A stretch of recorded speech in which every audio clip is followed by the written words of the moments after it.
Does the NFL enable or perhaps turn a blind eye to domestic violence? Let's call on our panel to get their thoughts. Joining us now, Ellis Henican, Newsday columnist and radio commentator. He's joining us from Newsmax, New York. And from Chicago, we welcome Erin Merryn, the founder and the advocate of Erin's Law and author of the book, An Unimaginable Act, Overcoming and Preventing Child Abuse Through Erin's Law. To you both, we thank you. And Erin, let's begin with you. Does the NFL enable a culture of violence, or is domestic violence and our overall culture truly the issue when it comes to this discussion? I actually don't think it's just the NFL we have to blame. This is a silent epidemic that's, going on that we all look the other way, pretend is not going on, when the truth of the matter is it's going on in all of our own backyards. I mean, this is not just happening with violence in the NFL. This is happening, in baseball and all sports, in all families. This is something that is going on in communities all around us, but we live in a society that looks the other way, and women that are too terrified to get out of these situations and always run back to these men, children that aren't taught how to speak up and tell when they're being abused, so the abuse continues, which was my push behind getting Erin's Law passed now in 19 states that empowers kids to speak up and tell if they are being abused, because the only message children are getting is from the perpetrators. Stay silent, don't tell anyone. So these kids are not coming forward until they're adults.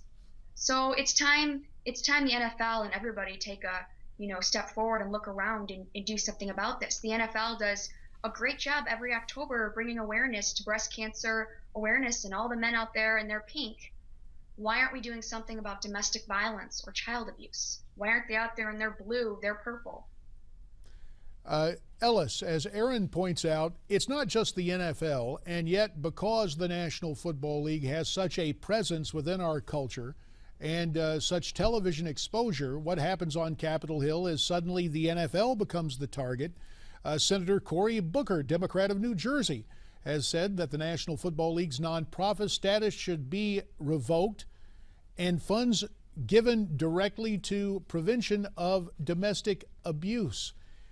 Is this something that should happen, or is this a situation where Washington says, hey, this is a hot issue, here is our chance now to engage in the politics and the practice of outrage?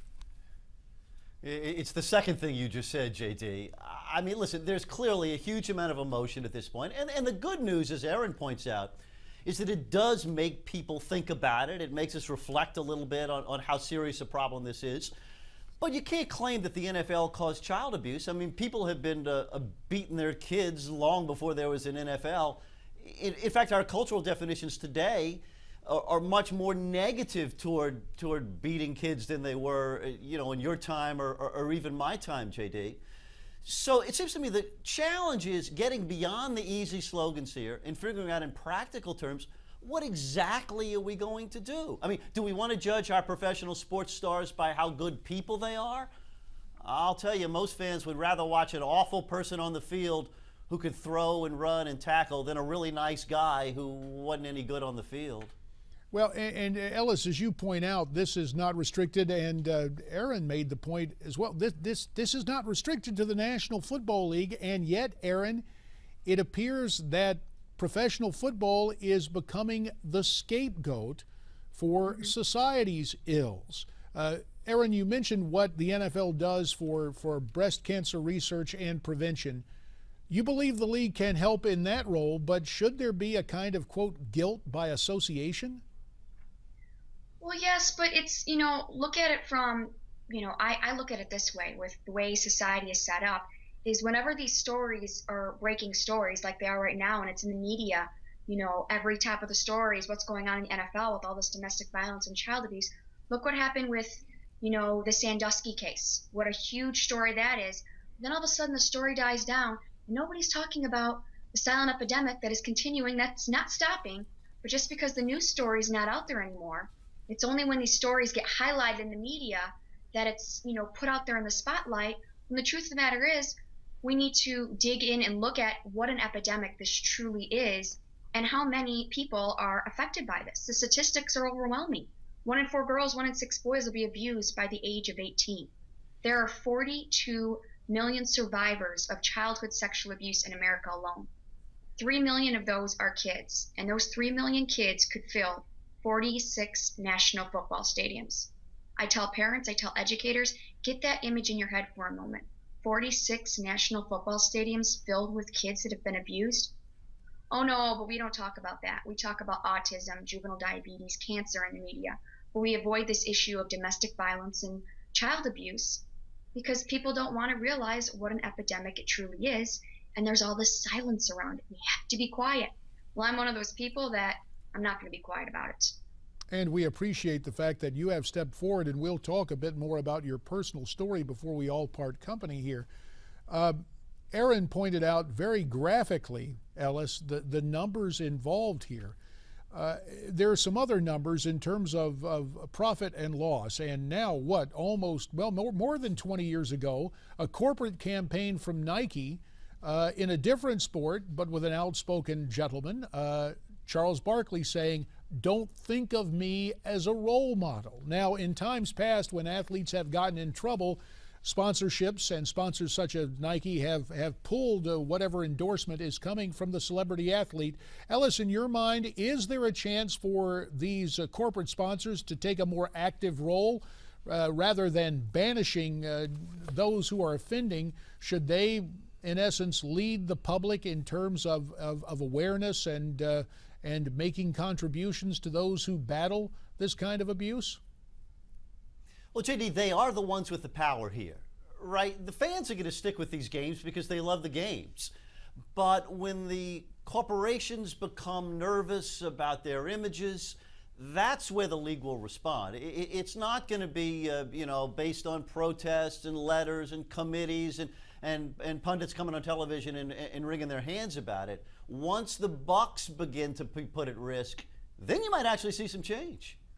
Speaking of change, Erin Merryn, in your own life, you brought through some changes as you Skyped to us from Chicago. You were successful in working with the Illinois State Legislature to get Erin's law passed. Could you tell us a little more about the law and why it became the focus, while it remains the focus point of what you're doing in terms of abuse? Erin's law requires age-appropriate sexual abuse curriculum, kindergarten through 12th grade, taught to kids on how to speak up and tell if they've been abused. So basically, personal body safety, teaching kids the difference between safe touch, unsafe touch, safe secrets, unsafe secrets, how to speak up and tell a safe adult if you're being abused, and to keep telling until the abuse stops. Because as I point out to legislators in my own state of Illinois, and now I'm pointing out to legislators across this country and internationally, I'm telling these legislators we teach kids in schools tornado drills, bus drills, fire drills. We do the DARE program. Over 80% of the country uses that, teaching kids to say no to drugs. Parents and educators all talk to kids about stranger danger, when 93% of the time, the people hurting your children are the people you know and trust. So through stranger danger, we're protecting 7% of the population. And so I made it my mission, being abused by a neighbor, repeatedly sexually abused for almost 3 years, only to move and get away from this man and wake up to a now family member when I was 11 abusing me for the next 2 years. The only message I got from these men was to keep it a secret. No one will believe you. I'll come get you. I'll hurt you. No one was educating me on how to speak up and tell. So I listened to the only message I got and I stayed silent. And it's my mission now to give kids the voice that I didn't have. And I've taken this mission national and have now recently gotten it passed in 19 states. I'm traveling to every capital and testifying before these lawmakers. And I have another 18 it's currently pending in, and my mission is all 50, and I won't stop until all 50. As I tell legislators, I'm not going away. I'll bang on your door. Before we let you go, before time gets us, tell us your website again, would you please? 10 seconds. It's Erin Merryn, ErinMerryn.net, and you can also follow me on Erin's Law Facebook page. And we will have to leave it there. Erin Merryn and our friend Ellis Henican, thank you so much. America's Forum will continue right after this.